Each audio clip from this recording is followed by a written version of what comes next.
Yeah, well, a lot of contemporary artists that you should do one kind of thing in a painting. You shouldn't go back and do drawing and then painting, and it's like two separate things. It should be like you just do a paint, a single act. And but very often I have a kind of classic idea that you draw and then you paint, and I've always had a problem with that. Do you fill in around it, or you fill in inside of it, or you know what I mean? Yes. And I've gone back and forth about that. You get rid of the drawing and you just have an image. Even on the vinyl things, there's drawing. Sometimes there's drawing around an image, and then sometimes there isn't any drawing, or it's just the image, transparent like image.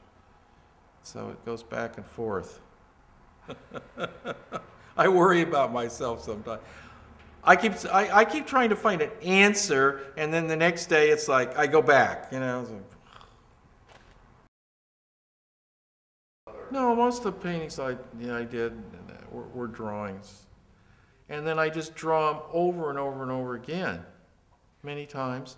And then in recent years, the forms I cut them, which is almost like drawing I get some illustration board or cardboard, and then I have the form there. I sort of draw the form, and then I cut it.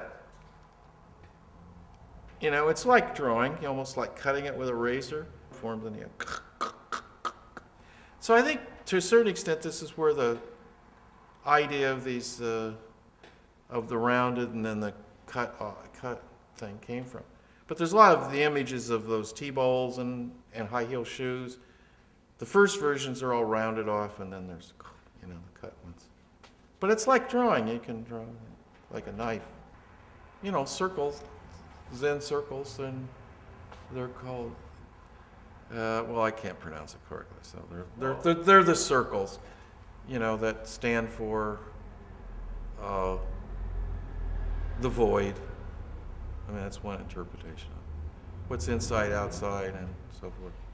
And it's the empty circle, but there's character to the way you make the circle too. So I've been trying to do my own version of those things for a long time. Not with a continuous brush, but with a drawing them, And mine are cut, and which leads to a kind of geometric shape, but most of them are irregular. And the other kind of drawing I do is with a squeeze bottle with a little hole in it. And I used to use a pen dipped in liquefied oil paint that had a lot, and then I'd scratch it on. Those are the early lines in the early paintings. And now I use like a squeeze bottle where the acrylic comes out of that, or enamel. And then I blot it with newspapers and tissue. And I'm getting a lot more control over that. I know, depending on how hard you press with the paper or with the tissue, how much it blurs the line, and I like that line that kind of stutters, and then I like the dots, the little where the lines doesn't continue.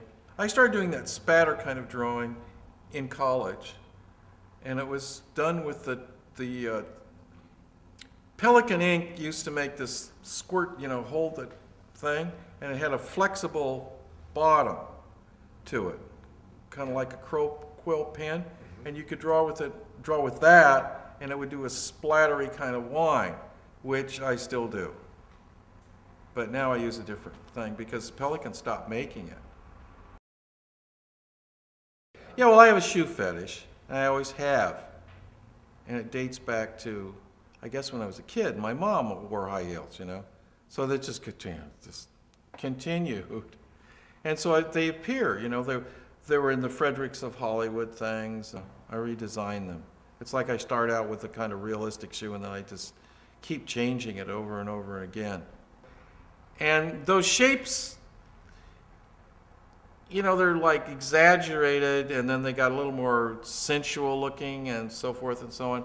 And then I put them I drew them over pages of Fredericks of Hollywood because I liked all that stuff. I thought it was crazy, blow-up bras and stuffed, you know, padded bra rear ends. He was a genius, that guy.